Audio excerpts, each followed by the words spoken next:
Merci beaucoup. La parole est à Bastien Lachaud pour le groupe de la France Insoumise. Merci Monsieur le Président. Jean-Marie Le Pen, fondateur du Front National, déclarait dans ses murs le 12 juin 1957 « J'étais à Alger, officier des renseignements et, comme tel, je dois être aux yeux d'un certain nombre de nos collègues ce qui pourrait être le mélange d'un officier SS et d'un agent de la Gestapo ». Jean-Marie Le Pen, auquel Jordan Bardella et Marine Le Pen rendent aujourd'hui hommage. Ainsi, quand le groupe RN dépose un texte sur la relation qu'entretiennent l'Union européenne et la France avec l'Algérie, nous savons qui parle. Ce sont ceux qui, comme Jean-Marie Le Pen, ont torturé et justifié l'usage de la torture pendant la guerre d'Algérie. Ce sont ceux qui, comme le député RN José González, proclament leur nostalgie de l'Algérie française à la tribune de notre Assemblée. Ce sont ceux qui, comme le maire RN de Perpignan, Louis Alliot, rendent hommage au fondateur de l'OAS. Et quand le RN parle de l'Algérie, nous savons pourquoi il parle. Il prétend se soucier de l'équilibre et de la réciprocité de notre relation avec l'Algérie, mais nous ne sommes pas dupes. La vérité est tout autre. Depuis toujours, la haine de l'Algérie, des Algériens et des Français d'origine algérienne les obsède. Depuis toujours, cultiver la nostalgie du colonialisme et attiser la xénophobie, le racisme, l'islamophobie constituent l'infâme petite rente politique du clan Le Pen. En 1957, le patriarche qui venait de fonder... S'il vous plaît, on écoute l'orateur. Merci. On se fait traiter d'antisémite en Oui, écoutez, il y a l'orateur, seul Bastien Lachaud a la parole et je vous invite au calme et à mesurer vos propos les uns et les autres. Merci. Merci, Monsieur le Président. Vous aussi, du coup. C'est valable des deux côtés, merci. En 1957, le patriarche qui venait de fonder le Front National des combattants sillonnait la France avec une caravane de l'Algérie française.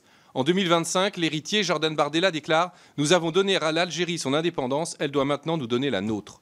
Des mots qui charrient le paternalisme colonialiste, le négationnisme quant aux crimes commis par la France en Algérie et le fantasme délirant d'une France soi-disant soumise à l'Algérie, ainsi que le pensent les racistes. Et c'est à des gens pareils qu'il faudrait confier nos relations avec l'Algérie. Pas question. Alors oui, l'accord d'association entre Alger et l'Union européenne appelle à être révisé, afin de rééquilibrer une relation commerciale que les deux parties jugent aujourd'hui asymétrique, quoique pour des raisons opposées. Les autorités algériennes se sont elles-mêmes exprimées dans ce sens en janvier dernier.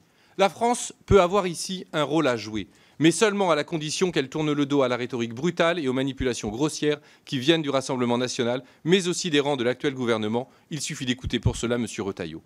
Ce n'est que par la discussion, la négociation, la diplomatie que nous bâtirons une relation respectueuse, équitable et mutuellement bénéfique avec l'Algérie, avec laquelle tant de liens nous unissent. Nous disons non aux instrumentalisations poisseuses, oui au dialogue franco-algérien. C'est pourquoi nous voterons contre ce texte. Merci, monsieur le député. Madame la rapporteure.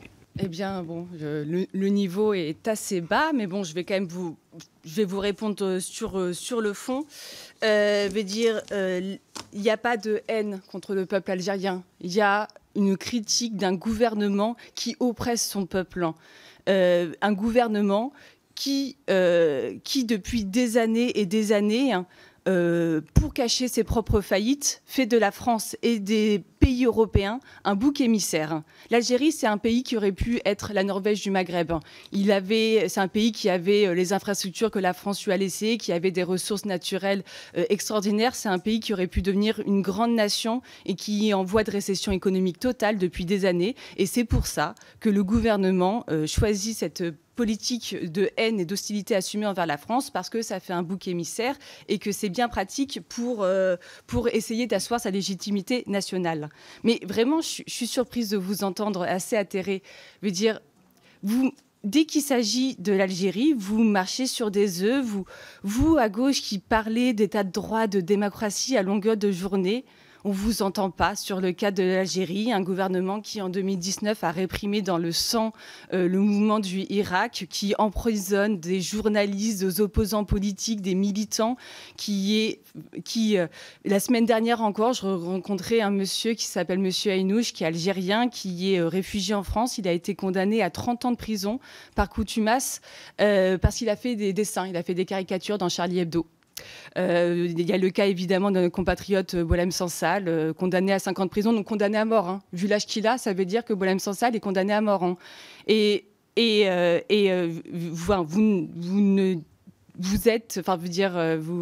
Sur ça, on vous entend pas. Et je trouve ça assez impressionnant. Et je reviendrai pas sur vos propos. C'est assez ridicule. Je vous remercie. Merci.